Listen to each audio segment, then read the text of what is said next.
Questions कहाँ से करने हैं, इनऑर्गेनिक केमिस्ट्री क्या आप जानते हो किस कदर स्कोरिंग है, इसलिए तरीका रिएक्शन को याद करने का ये बहुत ही गलत है। इस वीडियो में आप जानने वाले हैं इनऑर्गेनिक केमिस्ट्री को कैसे अपनी मुट्ठी में कर लें। 2023 के जितने भी महत्वाकांक्षी एस्पिरेंट्स हैं उन सबके सवालों के जवाब मैं इस माइक्रो वीडियो सीरीज में देने वाला हूं, जिसका एक नया एपिसोड हर रोज 4 बजे लॉन्च होता है। उस सीरीज की बाकी सारी वीडियोस को देखने के लिए ये प्लेलिस्ट आप देख सकते हैं। पहले मैंने आपको बताया था केमिस्ट्री वफादार है, आईआईटी का द्वार है। केमिस्ट्री को कैसे पढ़े, केमिस्ट्री के मार्क्स जो 1/3 मार्क्स हैं टोटल पूरे पेपर के, उन मार्क्स को मुट्ठी में कैसे करें, इस वीडियो में डिस्कस करते हैं। इनऑर्गेनिक केमिस्ट्री कैसे पढ़े। इनऑर्गेनिक केमिस्ट्री कुछ लोग कहते हैं कि रट्टे मारने वाला सब्जेक्ट है। कई बार मैं जैसे अपने टाइम पर सोचा करता था कि इनऑर्गेनिक मंद बुद्धि रट्टेबाजों के लिए बना हुआ सब्जेक्ट है, मुझसे होता नहीं था, मुझसे रटा जाता नहीं है। और क्योंकि मेरा जो टीचर था केमिस्ट्री का, उसने केमिस्ट्री इस कदर बर्बाद पढ़ाई, इनफैक्ट उसके ऊपर भी मैंने एक वीडियो बना रखी है। उन टीचर का नाम भी मैं आपको बता रहा था, उनका नाम था मिस्टर टोपीबाज। ये बात सच है कि हम इंटरनेट के जमाने में जीते हैं और कुछ भी सर्च कर सकते हैं, पर मेमोरी अपनी शार्प करने के बहुत सारे फायदे। आप मान लो 1 मिलियन लोगों के आगे स्पीच दे रहे हो और आपको वो शब्द याद नहीं आ रहा हो, और आप उस टाइम क्या फोन खोलकर इंटरनेट पर चेक करोगे, वो शब्द जो मोमेंट पर याद आना है वो एक बहुत बड़ी पावर है। और इस पावर को वैल्यूएबल समझो, ये नहीं कि ये तो रट्टेबाजी, ना ना। ऐसे ही बड़ी बड़ी भाषाओं की बड़ी बड़ी वोकेबुलरीज अपन याद करते हैं, और याद करने के अलावा कोई और ऑप्शन नहीं है। मैथ्स में फॉर्मूलाज अनेक याद करने पड़ते हैं। आप चाहे एंटरप्रेन्योरशिप कर रहे हो, चाहे लॉ कर रहे हो, चाहे आप अकाउंटेंसी कर रहे हो, चाहे आप इंजीनियर हो, चाहे आप एनालिस्ट हो, चाहे आप जो मर्जी हो, आपके स्पेशलिस्ट प्रोफेशन से रिलेटेड ऑफ कोर्स बहुत बड़ी टर्मिनोलॉजीज होंगी। वो सारी टर्मिनोलॉजीज आपको जुबानी याद होनी चाहिए।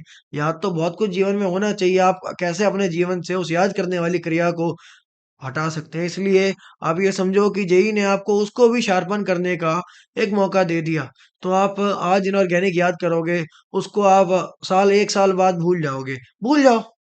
लेकिन जो मेमोरी शार्प हो गई, तो पढ़ने के तरीके आपने सीख लिए, याद करने के तरीके जो आजीवन बिठा लिए, वो तो आगे भी काम आएंगे ना, जीवन के आगामी संघर्षों को बेहतर लड़ने के लिए। इनऑर्गेनिक केमिस्ट्री की मैं वैल्यू समझा रहा था। 100% जो आपका पेपर है उसमें से 1/3 केमिस्ट्री होती है, और लगभग उसका 1/3 आपका इनऑर्गेनिक केमिस्ट्री होता है, यानी 1/3 into 100%, which is 11.1111%, which is more than 10%, which is big. पूरे पेपर का 10%। 300 नंबर का पेपर और 30 नंबर, 400 नंबर का पेपर और 40 नंबर, बहुत बड़ा स्कोर होता है। जमीन आसमान का अंतर आ जाता है। या तो आप पूरे नूब होते हो सब्जेक्ट में, या आप प्रो हो जाते हो, क्योंकि एक बार आपने फिगर आउट कर लिया एक चैप्टर कैसे याद करना है, तो आप सारे चैप्टर याद कर लोगे। अब क्या होता है कि अपन क्या करते हैं, ट्रेंड देखते हैं। डिस्क्रिप्शन में आप जाओगे इनऑर्गेनिक केमिस्ट्री के, आपको बहुत ही अच्छे नोट्स मिल जाएंगे, जिनसे आपका काम बढ़िया चल जाएगा। आप कभी भी देखोगे इनऑर्गेनिक केमिस्ट्री का कोई चैप्टर पढ़ते हो तो सबसे पहले आप ट्रेंड्स पढ़ते हो। कोई भी ग्रुप पढ़ रहा है, एस ब्लॉक, पी ब्लॉक का कोई ग्रुप पढ़ रहे हो, ग्रुप 1, ग्रुप 2, 13, 14, 15, 16, 17 जो भी पढ़ रहे हो, उसके अंदर आपको ट्रेंड्स दिखेंगे।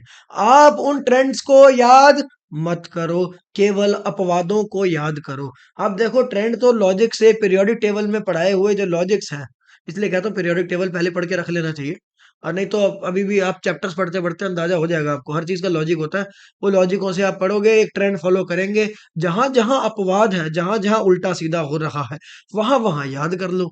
ऐसी चीजें देखोगे तो कम मिलेंगी जो अपवाद, जो एक्सेप्शन है। जब आप देखोगे कि आपको इतना कुछ याद करना है, आपको ये वहम हो रहा है कि आपको इतना सब कुछ याद करना है, आप जब खोल के किताब देखोगे, स्ट्रैटेजी से देखोगे, आप पता क्या पाओगे, ओ याद करने का माल तो सिर्फ इतना था, बाकी सारा तो ये तो लॉजिक पे चल रहा था। लेकिन मेरा दिमाग मूर्ख था, उसने क्या किया, समझ लिया। मेरा दिमाग मूर्ख था, उसने पहले देख के ये सोचा ये पूरा ही रट्टा है। ये रट्टा नहीं है, सिर्फ ये रट्टा है। इतना रट्टा लगाना शायद मुश्किल हो, पर इतना रट्टा लगाना आसान है, पहले ये जानो। जब देखते हैं आगे हम, तो आते हैं इसके अंदर रिएक्शन। रिएक्शंस आप देखोगे, अगर उसको देखोगे कि यार एक रिएक्शन और, oh no one more reaction, oh no one more reaction, तो ऐसे तो भाई मौत आ जाएगी रिएक्शन के नाम पर। इसलिए तरीका रिएक्शन को याद करने का ये बहुत ही गलत है। तो क्या सही तरीका है फिर, तो क्या सही तरीका है फिर? सही तरीका है। सबसे पहला स्टेप है क्लासिफिकेशन। आप रिएक्शन को जाकर पहचानो कि भाई तू कौन सी कैटेगरी का रिएक्शन है। तू क्या रेडॉक्स है, क्या तू एसिड बेस रिएक्शन है, क्या तू डिस्प्लेसमेंट रिएक्शन है, क्या तू डबल डिस्प्लेसमेंट रिएक्शन है। रेडॉक्स भी है तो क्या ऑक्सीडेशन है, रिडक्शन है।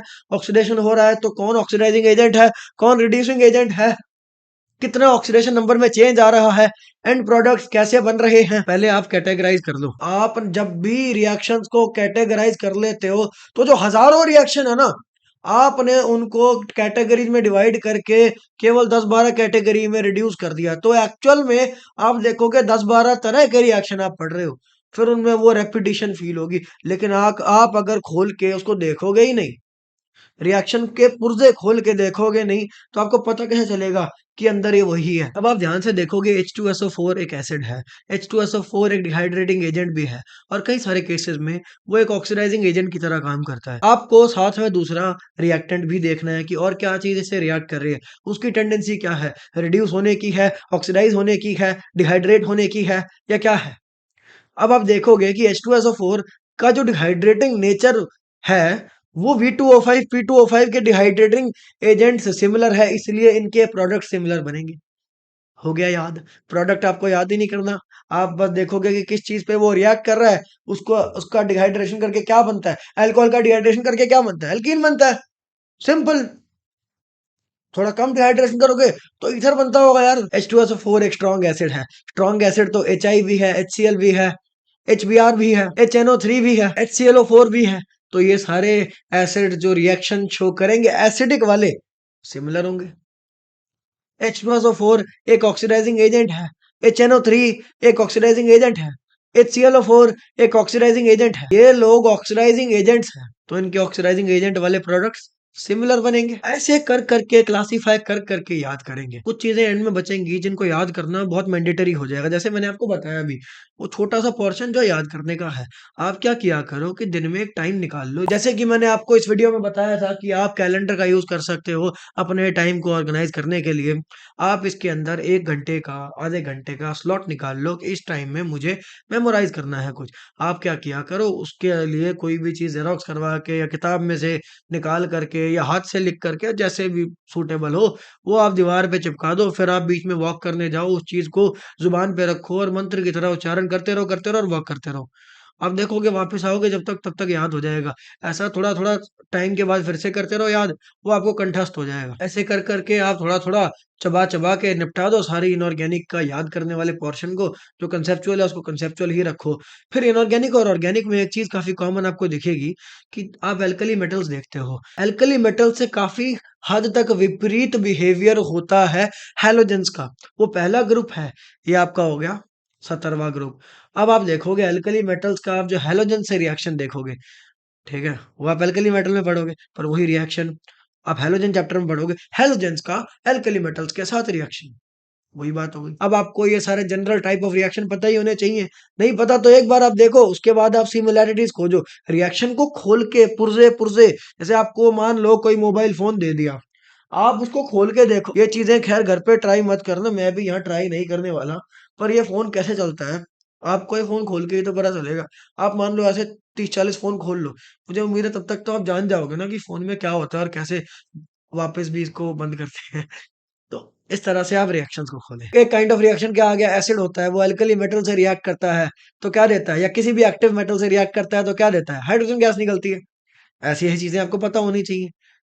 आप ये नेचर ऑफ रिएक्शन को देखें। फिर आप देखोगे मेटलर्जी में ओर्स याद करने हैं, तो वो याद करने वाली चीज़ है। थोड़ा बहुत उसके, थोड़ा बहुत आप लॉजिक 5% 10% ढूँढ सकते हो, पर बाकी चीज़ कोई बात नहीं यार, आपको मैंने बता दिया ना, उसको चबाते जाओ, चबाते जाओ, चबाते जाओ, मतलब अंग्रेजी में कहते हैं ना, I will chew on it. तो मैं इस बारे में सोचूँगा। ऐसे ही मैं कह रहा हूँ कि आप उसका उच्चारण मंथन करते रहोगे तो धीरे-धीरे आपको वो कंठस्थ हो जाएँगी चीज़ें। और कोई सवाल हो इनऑर्गेनिक केमिस्ट्री को समझने से रिलेटेड तो मुझे कमेंट्स में बताएँ। क्वेश्चंस कहाँ से करने हैं? इसके लिए क्वेश्चन करने के लिए मैं आपको हाईली रिकमेंड करता हूँ कि आप वी जोशी किताब करें, बहुत ही अच्छी किताब है। इनऑर्गेनिक केमिस्ट्री क्या आप जानते हो किस कदर स्कोरिंग है? आपने मैथ्स का एक क्वेश्चन एग्जाम में देखा, आपको पता नहीं होगा कि नहीं होगा, आपने कहा कोई बात नहीं मैं ट्राई करता हूँ, आप ट्राई करने लगे, आपने ट्राई किया, ट्राई करने में ऑफ कोर्स समय लगता है, आपने सोचा ट्राई किया, एक मेथड से ट्राई किया, दूसरे मेथड से ट्राई किया, तीसरे मेथड से ट्राई किया, अगर नहीं हुआ तो वो सारा टाइम गया, हो गया, तो इतना टाइम गया, उसके बाद एक ही क्वेश्चन हुआ। लेकिन अगर आप केमिस्ट्री खासकर इनऑर्गेनिक कर रहे हो, तो आपको पहले ही पता होगा कि आपको ये आता है या नहीं आता। आता है तो आप कर दोगे झट से, नहीं आता तो आप नहीं करोगे। तो यानी टाइम नहीं गया, और गया तो पूरा कम टाइम में एक क्वेश्चन हो गया। अब नंबर चाहे मैथ्स का क्वेश्चन करके आए, चाहे केमिस्ट्री का या इनऑर्गेनिक का क्वेश्चन करके आए, नंबर तो नंबर हैं। आईआईटी में नंबर से एडमिशन होता है। इनऑर्गेनिक केमिस्ट्री के पर क्वेश्चन को करने के लिए चूंकि टाइम बहुत कम लगता है, इसलिए मैं इसमें एक्सेप्ट केमिस्ट्री आपको पता ही है, हमेशा ही एक्सेप्शन होती है। तो एक्सेप्शनली इसके अंदर मैं आपको कहता हूँ कि 200-250 क्वेश्चन किताब में वो कर लो, फिर साथ में आप अपने कोचिंग का मॉड्यूल भी कर सकते हैं। कल 4 बजे अगली वीडियो में मैं आपको बताऊंगा ऑर्गेनिक केमिस्ट्री को मास्टर कैसे करना है। उसमें आप कोई अगर सवाल पूछना चाहते हो तो पूछ लो, मैं उसको भी इंक्लूड कर दूंगा। मिलते हैं कल 4 बजे। चैनल को सब्सक्राइब करके रखना। बहुत बहुत धन्यवाद। वाह जिंदल जी वाह।